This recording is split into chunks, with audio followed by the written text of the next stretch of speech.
आखिर किस योद्धा ने श्री कृष्ण पर चलाए बेहद ही घातक 12 बाण?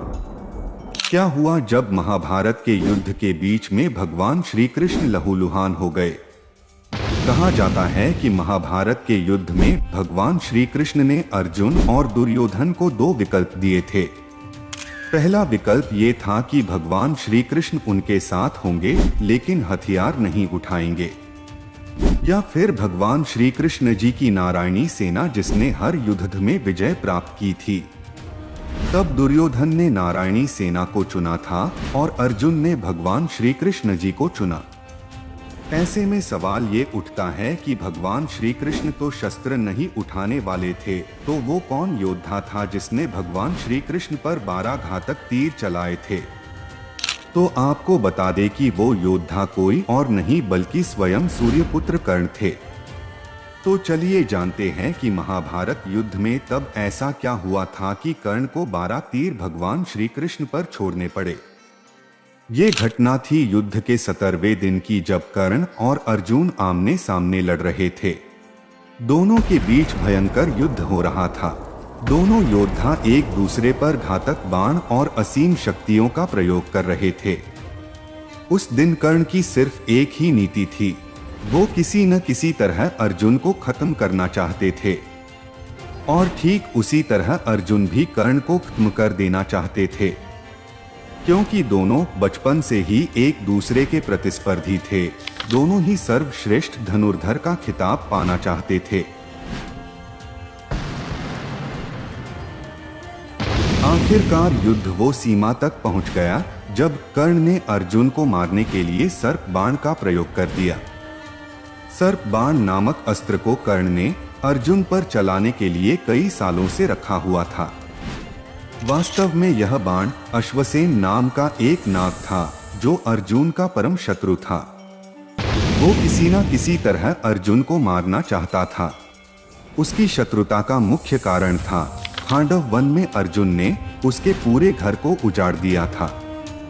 वहां पे रहने वाली पूरी सर्प जाति को वहां से भागना पड़ा था। तभी से अश्वसेन अर्जुन को मारने की फिराक में था। महाभारत के विभिन्न ग्रंथों में उसको तक्षक नाग के नाम से भी जाना जाता है। अश्वसेन ने महाभारत के युद्ध के लिए पहले से ही कर्ण के बाण को चुन लिया था, क्योंकि वह जानते थे कि कर्ण ही वो योद्धा है जो अर्जुन को मार सकता है। इस तरह वो मौके की तलाश में थे। जैसे ही कर्ण ने सर्प बाण का प्रयोग किया, वैसे तुरंत अश्वसेन उस बाण पर विराजित हो गए। जब कर्ण ने निशाना लगाकर अर्जुन पर तीर चलाया, अर्जुन बाण के धारण किए गए रुख को पहचान नहीं पाया, लेकिन श्री कृष्ण जी ने उसे तुरंत पहचान लिया और अर्जुन की रक्षा करने हेतु रथ को अपने पैरों से जमीन में दबा दिया। रथ का पहिया जमीन में धंस गया, घोड़े बैठ गए और तीर अर्जुन के गले की बजाय उसके मुकुट से छिटक कर धरती पर जा गिरा। इस तरह भगवान श्री कृष्ण ने अर्जुन को बचा लिया। जब अर्जुन और भगवान श्री कृष्ण रथ के पहिए को निकालने नीचे उतरे, तभी मौका देखकर कर्ण ने अर्जुन पर वार करना शुरू कर दिया। तभी अर्जुन की ढाल कोई और नहीं बल्कि श्री कृष्ण बने।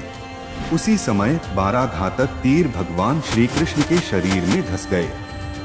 पूरी सृष्टि के रचिता भगवान विष्णु के अवतार श्री कृष्ण जी ने उन बाणों के घाव को सह लिया।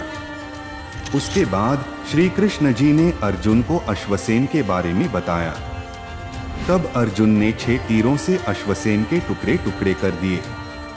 इस तरह भगवान श्री कृष्ण जी ने स्वयं पीड़ा सहते हुए अपने प्रिय अर्जुन को बचा लिया। इसी वजह से कर्ण के 12 तीर भगवान श्री कृष्ण ने अपने ऊपर ले लिए। इसी तरह भगवान श्री कृष्ण ने अर्जुन सहित सभी पांडवों को अपनी सूझबूझ से कई बार बचाया है। आपको क्या लगता है, क्या श्री कृष्ण के बिना पांडव महाभारत युद्ध को जीत सकते थे? हमें कमेंट करके अवश्य बताइए। आशा करते हैं कि आपको ये वीडियो अवश्य पसंद आया होगा। चैनल को सब्सक्राइब अवश्य करें और बेल आइकन दबाना ना भूलें।